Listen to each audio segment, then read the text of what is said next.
Hello गाइजहरू, आज हिउँ परेर यस्तो हिउँ परिरहेको छ गाइजहरू। हामी चाहिँ यता घुमिरहेको छु। म यस्तो छ है हजुर, झ्याप्पा हिउँ परेर है। हामी चाहिँ यस्तो मैले 5-4 खप चाहिँ झाँक्रेर मात्रै लाएको छु। यस्तो छ हिउँ परेर अझ यो गोर्खाको के अरे कुन ठाउँ अरे यो छुले गोर्खाको छुले भन्ने ठाउँमा यसरी हिउँ परिरहेको छ। हामी चाहिँ हिउँ परेर यहाँ यसो घुम्नु जानु लागिरहेको छु होइन। हेर्नु यो पारितिर हिउँ यस्तै छ है, के गर्नु होइन दाइ। दाइको टक्कमा यस्तो छ हिउँ हिउँ अनि मेरो अब यस्तै छ हिउँ, यस्तो छ मलाई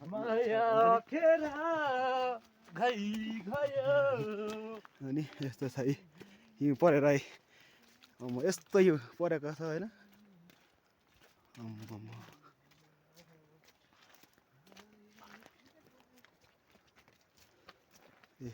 हिउँ परेर है हिउँमा अझ काम चाहिँ छुट्टी भयो हाम्रो छिटै हिउँ परेको कारणले गर्दा होइन। हाम्रो यो चौधरी दादा हुनुहुन्छ,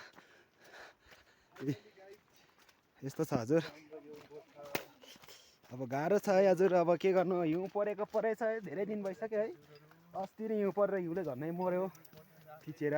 अनि यसपालि पनि अझ पनि हिउँ परिरहेछ। भोलि अब त्यस्तै होला जस्तो। भोलि अब हेरौँ कस्तो हुन्छ दिनहरू। अब यस्तै छ है। तर खासै गाउँमा मान्छे घर चाहिँ छैन, यो चाहिँ टुरिस्ट एरिया हो। तर यहाँ चाहिँ रोड चाहिँ छैन, रोड चाहिँ छनु चाहिँ छ।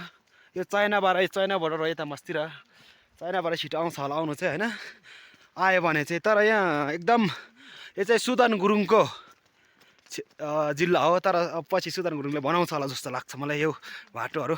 यो चाहिँ रोड चाहिँ होइन फेरि, यो चाहिँ मान्छे बाटो नै हो। रोड जत्तिकै ठुलो छ क्या। यस्तो छ यहाँ चाहिँ खेती भन्नु, यता खेती भनेको चाहिँ गहुँ र आलु मात्रै हुन्छ अरे। गहुँ भनेको अब यो 11 महिना झन् 1 वर्षै लाग्दो रहेछ होइन पाक्नलाई। के छ भनेको खेतीपाती भनेको ठुलो खेती यहाँ गाउँ हो। गाउँ यहाँ 11 महिना पाक्छ। अनि दोस्रो फापर हो। फापर पनि लगभग 1 वर्ष लाग्छ। 6 महिना 6-7 महिना लाग्छ अरे, 7-8 महिना लाग्छ। आलु अनि त्यहाँदेखि आलु त्यस्तो मसिनो हुन्छ है। आलु मसिनो हुन्छ। आलु त्यही हो, गहुँ फापर तोरी आलु।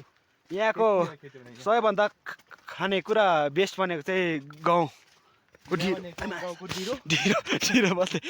मात्रै स्योस्यो मात्रै पाउनु रहेछ। हामीले धेरै खाइसक्यो ढिँडो। यस्तो छ हिउँ परे यस्तो छ, हेर्नुहोस् न साथीहरू। यस्तो हो यो ठाउँमा चाहिँ फेरि यस्तो छ कि अब के भन्नु, खै टिप्टेन गाउँ हो यो नेपाली क्षेत्र। आउने नेपाली नआउने नबोल्ने। अब यो यता भित्ता यता अनि चाइना, यता पनि चाइना। अब यो बोर्डरमै हो हामी चाहिँ अहिले चाहिँ। अनि अहिले चाहिँ हामी चाहिँ यहाँ पसल जाँदा हामीले ठ्याक्कै 1 घन्टा लाग्छ है। 1 घन्टा लाग्छ। 1 घन्टा लाग्छ। तर हिउँ परिरहेको छ। अहिले फर्किँदाखेरि कस्तो हिउँ हुन्छ होला हामी त्यो पनि देखाउने छौँ। अहिले भर्खर हिउँ झरिरहेछ, अब भर्खर बस्नु थालेछ। अहिले आउने बेलासम्म त बस्छ होला। अनि कस्तो छ त, जाडो छ है धेरै है। जाडो त भन्नै पर्दैन नि, त्यसको बाद चाहिँ 5 किलो खप्टाउँदा नि हाम्रोतिर बुढीसँग मारे सुत्यो भने बढी जाडो हुन्छ। यहाँ त कहाँ चाहिँ जोरी भयो चाहिँ तातो हुँदो रहेछ। हामी सिङ्गल मान्छेलाई चाहिँ यस्तो गाह्रो भइरहेछ नि त। म त झन् बुढी सिङ्गल मान्छेलाई यस्तो गाह्रो भइरहेछ नि। मैले जाकेर मात्रै अझ 5-5वटा लाएको छु क्या जाडो भएर। मैले पनि लगभग 4 त लाएको छु। अब हेर्नु यो भित्तातिर यस्तो हिउँ परिरहेछ हेर्नु। छैन यस्तो मल हारेर गरिरहेको छु होइन। यहाँ तल भएर दुईजना तल पुगेछ अझै पसल। त्यो पर डाँडा, त्यो पारी डाँडाको छेउमा छ क्या पसल, त्योभन्दा उत्तापट्टि। अनि अझै काम छुट्टी भयो हाम्रो ड्युटी पनि। त्यही भएर हिँड्दैछु हामी 4जना छ। एकछिन त पसलतिर कचाककुचुक अब जाडोमा तताउँ कि भनेर हिँडेको खासै चाहिँ। तर यहाँ टाङ चाहिँ छैन फेरि हामीसँग। यस्तो छ यता चाहिँ 1000 रुपियाँ भेट्यो अरे पैसा, हामीसँग चाहिँ छैन। अब यहाँ त खासै पैसा भएर नि किन्ने ठाउँ त नभएको के खासै। यहाँ चाहिँ पैसाहरू चाहिँ बस्ने है खासै धेरै है, नहुने।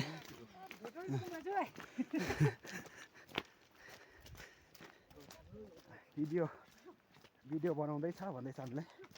उनीहरू टिप्टेन भाषामा बोले होला तर मैले चाहिँ बुझेन खासै त्यस्तो बुझेन है अहिले के गर्नु भिडियो बनाउने होइन ठिराउँदैन भनेको ए के ठिराउँदैन भनेको के अब यस्तो जुत्ता लाछ के ठिराउनु त्यस्तो ठिराएको त छैन उयो पाहाडतिर त यो त झ्याप्पै बसिसक्यो धेर त अब उयो भित्र झ्याप्प बसिसक्यो यहाँ नै बस्नु थाल्यो लगभग अलिअलि बस्नु थाल्यो यता चाहिँ यस्तो छ स्थिति ल उयो एउटा बौद्ध छ गुम्बा त्यो पनि देखाउने छु हामी कस्तो गाह्रो छ है हजुर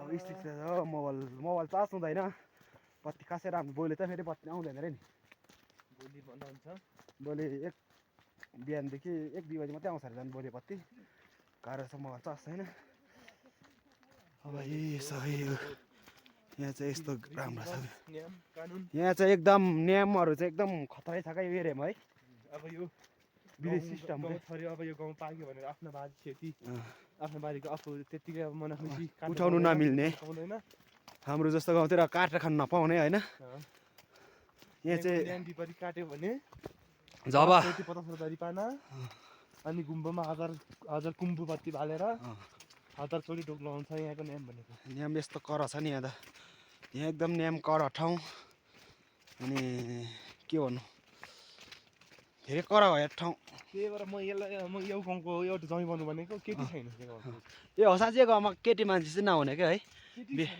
बिहे गरेको मान्छेहरू मात्रै केटी मान्छे छ तर यसो बिहे गरेको मात्रै भर्खर काट्ने केटीहरू चाहिँ छैन केटाहरू पनि खासै धेर छैन केटाहरू चाहिँ छन् चाहिँ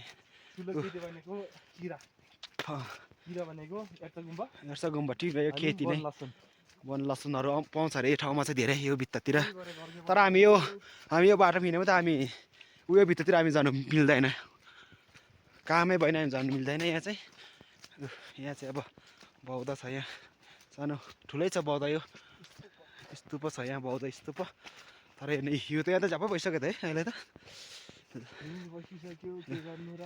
अझै भिडियो राम्रो त नआउला कि तर यसो हेरिदिनु होला लाइक कमेन्ट गर्नु होला अब हिउँमा छ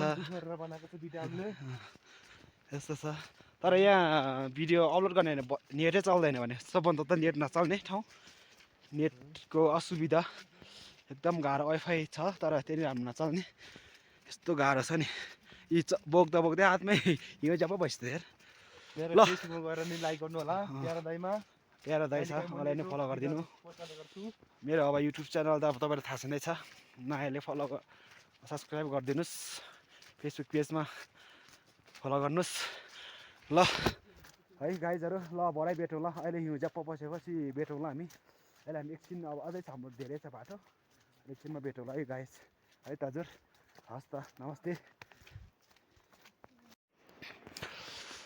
हेलो गाइज फेरि हामी आइसक्यो अघि त हिउँ परेको बसेको थिएन अहिले चाहिँ फेरि हिउँ झ्याप्प बस्यो है हिउँ बसेर हेर आम्मा हेर है अघि ठिक थियो नि अघि हिउँ बसेको थिएन है अहिले यस्तो भयो क्या हेरे साथीहरू तपाईँहरूले अघि हिउँ त्यत्तिकै झरेको थिएन होला भन्यो होला है हिउँ यस्तो झऱ्यो कि आम्मामा अहिले है हामी यस्तो हिउँमा यस्तो हिँडिरहेको छैन अघि हामी जस्तो हो क्या अमिलो हेरै साथी हो हिउँ झऱ्यो यस्तो छ साथीहरू दुईजना कता ख ल है चिसो छ है मौसम अब सामान किनियो अलिअलि अब सामान त यहाँ त पैसा धेरै सामान त गोजीमा अट्ने खालको रहेछ अब धेरै छ अब के गर्नु गाह्रो छ है यस्तो छ जिन्दगी छिरायो है के गर्नु बाहिर हात तार्नु पर्ने ल है गाई छ हिउँ यस्तो पऱ्यो है ल यस्तो छ स्थिति ल हेर्नु होला यो चाहिँ अघि नै हामीले भनिसकेको छु यो यस्तो पर्छ भनेर है भनिसकेको छु ल अहिले त कस्तो हुन्छ भने अन्त पुरा त्यो सास लाग्यो पुरा कस्तो सास लाग्ने क्या हाई लाग्छ भने चाहिँ होइन पुरा सास लाग्छ क्या झन् माथि आउँछ यस्तो यहाँ चाहिँ ऊ छ कस्तो सास लाग्ने के त्यस्तो भइरहेको छ क्या हेर मैले चस्मा चाहिँ ल्याएको थिएँ नभए यस्तो हिउँ टर्केर हिँड्नु नआउने यस्तो परिरहेको छ नि बाक्लो हिउँ परिरहेको छ है एकजना उसले चाहिँ चप्पल लगाएर आएछ नि जुत्ता कस्तो चिप्लो छ फेरि हिउँ अहिले ठ्याक्कै कति भने 3 इन्ची चाहिँ हिउँ बसिरहेको छ अहिले है 3 इन्ची छ होला हिउँ 6 इन्ची ठिक छ 6 इन्ची जति हिउँ छ माथि भिडियो तपाईँलाई देखाउनको लागि त्यो भिडियो भन्नु त्यो चाहिँ हामीले देखाउटी चाहिँ होइन हिउँ चाहिँ राम्ररी बनाएको भिडियो एआई यो चाहिँ तपाईँ तर एआई बन्छ होला है एआई होइन नि हिउँ परे लो गाई प्लास्टिकको टोपी हिउँ परेर क्या जाहरूले क्या हेर्नुहोस् माथि त्यहाँ भित्तातिर यस्तो छ सेतो हालत हेर्नु हालत पिरो क्लिक यहाँ क्लिक यो हेर्नुहोस् त है हेलो के छ गाइस हामी चाहिँ आज बोबल भएर छ मलाई चाहिँ आज 2 कोटा चाइनिज रक्सी खाएको रक्सी खाएर उसले चाहिँ रक्सी मलाई चिसोको कुनै तर यहाँ छैन चिसो भयो भने एकदम आनन्द क्या है जति चिसो जति आनन्द क्या तातो कपडा लगाएपछि आनन्द हुने यी केटालाई चाहिँ जुत्ता लाऊ भनेको जुत्ता लाएन अघि जुत्ता लाउनु पर्ने हो केटाले चप्पल लगाएर आयो क्या हिउँ खासै पर्दैन भनेर अघि हामीले देखेको थियौँ नि यहाँ हामी आएको यही बाटो हो अहिले फर्किँदै यस्तो भयो क्या त्यहाँ 3-2 घन्टा जस्तो भयो तल पुगेर आउँदाखेरि यस्तो भयो क्या आउँदा आउँदै ठ्याक्कै हेर है यहाँ छ चौरी याकहरू छ होइन छ अब यस्तो छ चौरीहरू छ यहाँ याक छ यता अब गाह्रो छ है हजुर गाह्रो छ ए हेर्नुहोस् राति अब अहिले ठ्याक्कै कति बज्यो भने 6 बज्नु लाग्यो